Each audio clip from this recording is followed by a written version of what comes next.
Les vents violents d'un ouragan, les blizzards à couper au couteau ou la chaleur accablante d'une sécheresse ne sont que quelques exemples de la puissante colère de la nature. Mais peu d'entre eux sont comparables aux vents les plus rapides du monde, ceux qui tourbillonnent et qui transforment les champs en friches, déracinent les arbres et rasent des villes entières. Je parle bien sûr des tornades. Eh bien, figure-toi que les survivalistes affirment que n'importe qui peut se préparer à une tornade. Alors découvrons comment faire face à un tel événement. La première chose qu'un météorologue, un survivaliste ou qu'un chasseur de tornades expérimenté te dira, c'est qu'il vaut mieux savoir à quoi tu as affaire.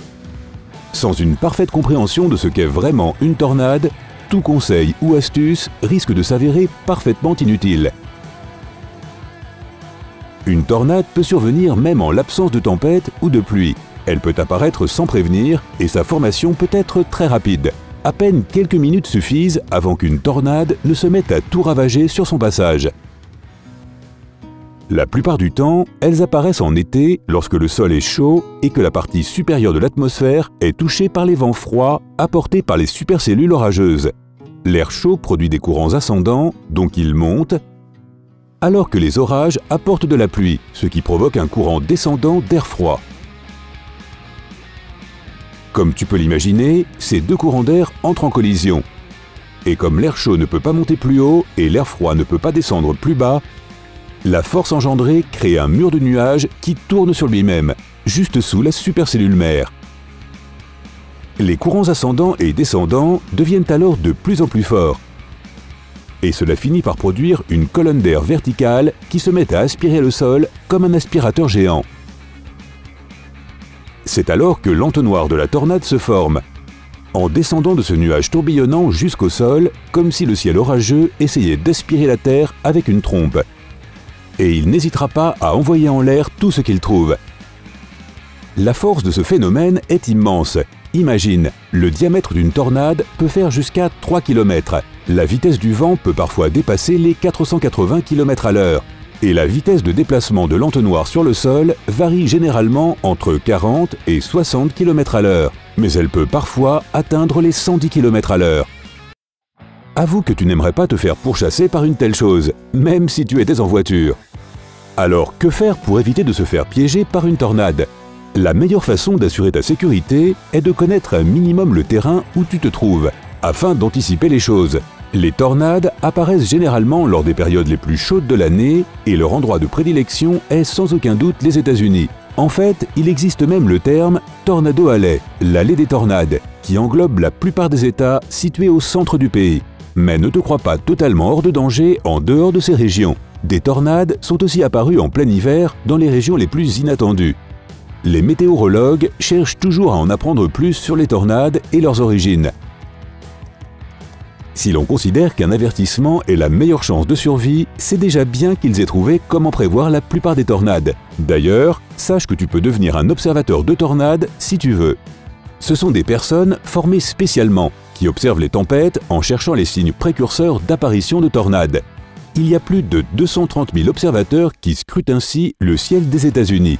Leur mission principale est de détecter si les supercellules nuageuses produisent un mur de nuages. Ces derniers ne sont pas difficiles à voir. On dirait un gros renflement à la base du nuage qui se met à tourner lorsqu'un courant ascendant venu du sol le frappe.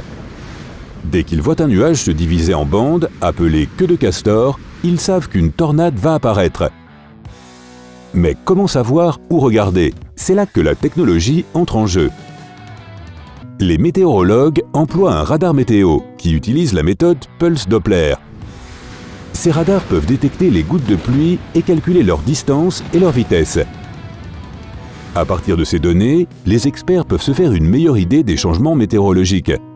Ces mêmes radars peuvent détecter une rotation dans les nuages à plus de 250 km de distance.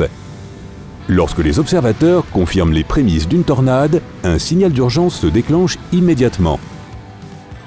Il faudrait alors se trouver dans un bunker pour ne pas entendre ce signal, car il est audible de partout. En parlant de bunker, tu serais sûrement heureux d'en avoir un à proximité si tu étais sur le point d'affronter une tornade de catégorie F3. Et il y a 6 catégories de tornades. Tu peux donc imaginer à quelle puissance peuvent être chacune d'entre elles. Si tu as du mal à te faire une idée, voici un petit résumé pour toi.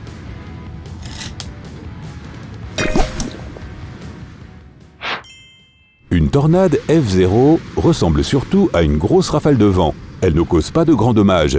Pour éviter tout risque, taille juste les branches d'arbres les plus proches de tes fenêtres pour éviter qu'elles ne se brisent. À part ça, ta maison est un vrai château. Une tornade F1, dont les vents peuvent atteindre 180 km/h, est plus préoccupante. Elle est surtout dangereuse si tu vis dans une caravane. Si c'est le cas, trouve un autre endroit pour t'abriter. De telles tornades peuvent facilement faire envoler une caravane ou un mobil-home. Une tornade F2 peut déraciner de petits arbres. Dans ce cas, même les toits des maisons les plus solides peuvent être partiellement détruits par ces vents, qui peuvent souffler jusqu'à 250 km/h. À partir d'une F3, les vrais problèmes commencent. Les vents peuvent atteindre plus de 330 km/h. Les étages des maisons sont emportés et tous les débris volants deviennent alors des armes mortelles. Ces tornades peuvent soulever les voitures et détruire les murs de briques. Les tornades F4 et F5 sont plus rares, mais ce sont les plus dangereuses. Si jamais tu entends dire qu'une telle tornade se prépare, il faut alors te rendre dans un bunker, une cave ou tout abri souterrain. Ces monstres peuvent littéralement arracher les bâtiments du sol et les voitures volent à près de 100 mètres de hauteur. Heureusement, il existe de nombreux abris anti-tornades spécialement conçus pour protéger les gens et tu n'as pas forcément besoin d'en avoir un pour survivre. Par contre, ce qu'il serait bien d'avoir, juste au cas où, c'est une valise d'urgence. Les choses les plus utiles à mettre dans cette valise, ce sont des vêtements de pluie, des fusées éclairantes, une radio, une trousse de premiers soins, une corne de brume, une lampe de poche avec des piles de rechange, un ouvre-boîte, au moins 10 litres d'eau par personne, des conserves et des talkie-walkie. Mets tout ça dans un endroit sûr et tu seras toujours prêt en cas de danger. Dans le cas où une tornade survenait par surprise, comme par exemple si tu te trouvais en voiture et que l'une d'elles apparaissait soudainement devant toi, que ferais-tu? La première chose qui nous viendrait tous à l'esprit serait de faire demi-tour et de s'en éloigner le plus vite possible. Mais c'est une très mauvaise idée. La meilleure façon d'éviter une tornade en voiture est de déterminer sa direction et de prendre un cap à environ 90 degrés de cette direction. Mais n'oubliez pas, si elle est près de toi, ne pense pas que tu seras protégé par ta voiture. Il n'y a pas que le vent qui est dangereux dans une tornade. Les débris qu'elle projette peuvent défoncer ta voiture en quelques secondes.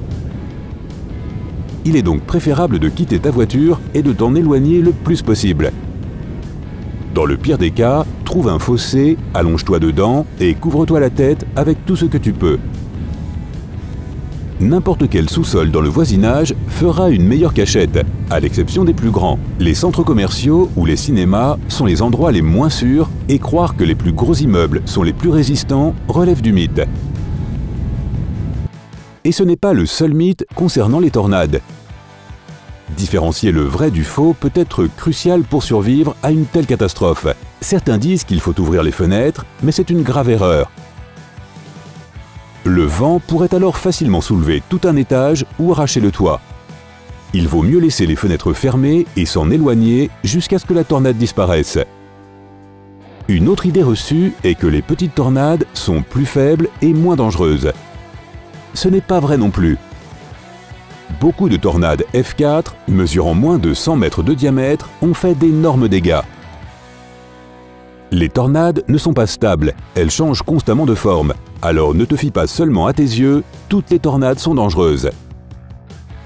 Quelle que soit la taille d'une tornade, ne la sous-estime jamais et utilise toutes les ressources possibles pour t'en protéger. Qu'as-tu pensé de cette vidéo? As-tu déjà vu une vraie tornade? Fais-le nous savoir dans les commentaires. Si tu as appris quelque chose de nouveau aujourd'hui, donne un like à cette vidéo et partage-la avec tes amis. Et attends, nous avons plus de 2000 autres vidéos à te montrer. Tout ce que tu as à faire, c'est de choisir la vidéo de gauche ou de droite, cliquer dessus et profiter du spectacle. Et souviens-toi, prends la vie côté sympa.